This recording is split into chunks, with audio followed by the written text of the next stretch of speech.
কখনো কি মনে হয়েছে যে একটা সাধারণ সাদামাটা জিনিসের ভেতরেও লুকিয়ে থাকতে পারে ইতিহাস, বিজ্ঞান আর ব্যক্তিগত স্বপ্নের আস্ত একটা জগৎ? আজ আমরা ঠিক তেমনই একটা জিনিসের ভেতরকার জগৎটা ঘুরে দেখব। এই যে দেখছেন, এটাই আমাদের আজকের টাইম ক্যাপসুল। ৪০ বছরেরও বেশি পুরনো একটা পত্রিকা, আর এই একটা সংখ্যাকে ঘিরেই আমাদের আজকের সব আলোচনা। তো প্রশ্নটা হলো, ৪০ বছর পুরনো একটা পত্রিকার পাতায় ঠিক কি থাকতে পারে? চলুন একসাথে খুঁজে বের করা যাক। শুধু সূচিপত্রটা দেখলেই অবাক হতে হয়। মানে একই জায়গায় প্রাচীন ইতিহাস, আবার অ্যাস্ট্রোনমি বা জ্যোতির্বিজ্ঞান, এমনকি একদম ব্যক্তিগত আধ্যাত্মিক অভিজ্ঞতার গল্প, সবকিছু একসাথে।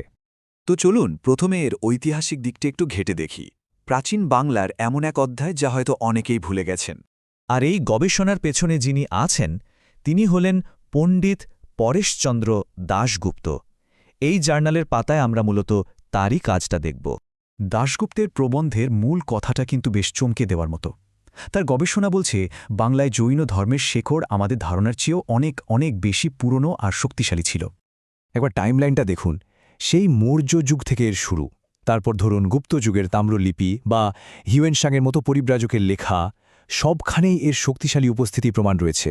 বছরের পর বছর ধরে, শত শত বছর। যদিও পাল সাম্রাজ্যের পর থেকে এর প্রভাবটা আস্তে আস্তে কমতে থাকে। তো ইতিহাস তো হলো, এবার চলুন মাটি ছেড়ে একটু মহাকাশের দিকে যাই। কারণ এই জার্নালের আরেকটা লেখা আমাদের নিয়ে যাবে প্রাচীন ভারতীয় জ্যোতির্বিদ্যার জগতে। ব্যাপারটা কিন্তু দারুণ ইন্টারেস্টিং। এখানে যে অ্যাস্ট্রোনমির কথা বলা হচ্ছে সেটা হলো পোস্ট বেদাঙ্গ সিদ্ধান্তিক জ্যোতির্বিদ্যা, মানে বিজ্ঞানের ইতিহাসের একটা অধ্যায় যেটা প্রায় হারিয়েই গিয়েছিল। এই জার্নাল সেই হারানো জ্ঞানকেই আবার সামনে নিয়ে এসেছে। আচ্ছা, এই প্রাচীন বিজ্ঞানটা বুঝতে হলে একটা শব্দ আমাদের জানতে হবে, যোজন। এটা ছিল তখনকার দিনের দূরত্ব মাপার একটা একক, যা দিয়ে বিজ্ঞানীরা গ্রহ নক্ষত্রের মতো বিশাল দূরত্ব মাপতেন। একবার ভাবুন তো, সেই সময়ের জৈন জ্যোতির্বিদরা কি অসাধারণ সব পদ্ধতি ব্যবহার করতেন। মানে কোনো যন্ত্র ছাড়াই শুধু ছায়ার দৈর্ঘ্য মেপে বা জলঘড়ি ব্যবহার করে, এমনকি সূর্যগ্রহণ বা চন্দ্রগ্রহণের হিসেব কষে, এভাবেই তারা মহাবিশ্বকে বোঝার চেষ্টা করতেন। তো আমরা ইতিহাস দেখলাম, বিজ্ঞানও দেখলাম, কিন্তু এই জার্নালের গল্পটা শুধু ডেটা বা ফ্যাক্টসের মধ্যে আটকে নেই। কারণ এর পাতায় মানুষের ব্যক্তিগত অনুভূতি, নিজের জীবনের অর্থ খোঁজার এক অন্য জগতও লুকিয়ে আছে।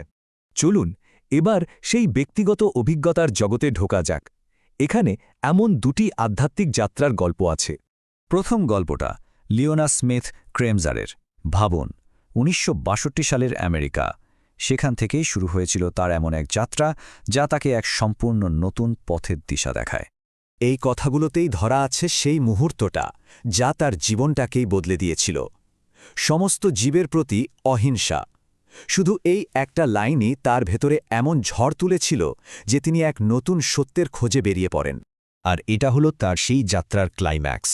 ভগবান অরিষ্টনেমির একটা ছবি দেখে তার যে অনুভূতি হয়েছিল তা এই কথাগুলোতেই ফুটে উঠেছে। এটা ছিল তার জন্য নিজের আধ্যাত্মিক বাড়িতে ফিরে আসার মতো একটা মুহূর্ত। এবার চলুন দ্বিতীয় ব্যক্তিগত যাত্রার গল্পটা শুনি। এটাও এক অন্যরকম খুঁজে পাওয়ার গল্প, অস্থিরতা থেকে শান্তির পথে আসার গল্প। এই গল্পটা হলো নিজের ভেতরেই একটা ইউটোপিয়া, মানে একটা আদর্শ জগৎ খুঁজে পাওয়ার। ক্লেয়ার রোজেনফিল্ড তার লেখায় দেখিয়েছেন কিভাবে জৈন দর্শন তাকে জীবনের দিশেহারা অবস্থা থেকে বের করে এনেছিল। তার গল্পের মূল সারমর্মটা পাওয়া যায় গুরুদেব শ্রী চিত্রভানুর এই কথাগুলোর মধ্যে। মেডিটেশন বা ধ্যান আমাদের শেখায় শুধু থাকা, আর এই থাকার মধ্যেই লুকিয়ে আছে ভেতরের শান্তি আর নিজের আসল সত্তাকে চেনার রাস্তা। তাহলে ব্যাপারটা কি দাঁড়ালো? ইতিহাস, বিজ্ঞান আর বিশ্বাস, তিনটে আলাদা জগৎ, কিন্তু বন্দী হয়ে আছে একটাই পত্রিকার পাতায়। ঠিক যেন বোতলের ভেতরে আস্ত একটা ব্রহ্মাণ্ড। আর এই পুরো বিষয়টা বুঝতে একটা আধুনিক গবেষণার এই কথাটা খুব জরুরি, যে বাঙালি সংস্কৃতিতে বাইরের ধ্যানধারণাকে সবসময় নিজের মতো করে নেওয়ার একটা প্রবণতা আছে। আর ১৯৮৩ সালের এই জার্নালটা ঠিক সেই ব্যাপারটারই একটা জ্বলজ্বন্ত ছবি। এর পাতায় দেখুন, প্রাচীন ইতিহাসকে বাঁচিয়ে রাখা হচ্ছে, বিজ্ঞানের চর্চা হচ্ছে, আবার সেই বিশ্বাসী নতুন প্রজন্মের মনে জায়গা করে নিচ্ছে, সবকিছু একসাথে। আর সবশেষে একটাই প্রশ্ন মাথায় ঘোরে, আমাদের চারপাশে এরকম আরও কত গল্প যে লুকিয়ে আছে, যেগুলো শুধু নতুন করে আবিষ্কার হওয়ার অপেক্ষায় দিন গুনছে।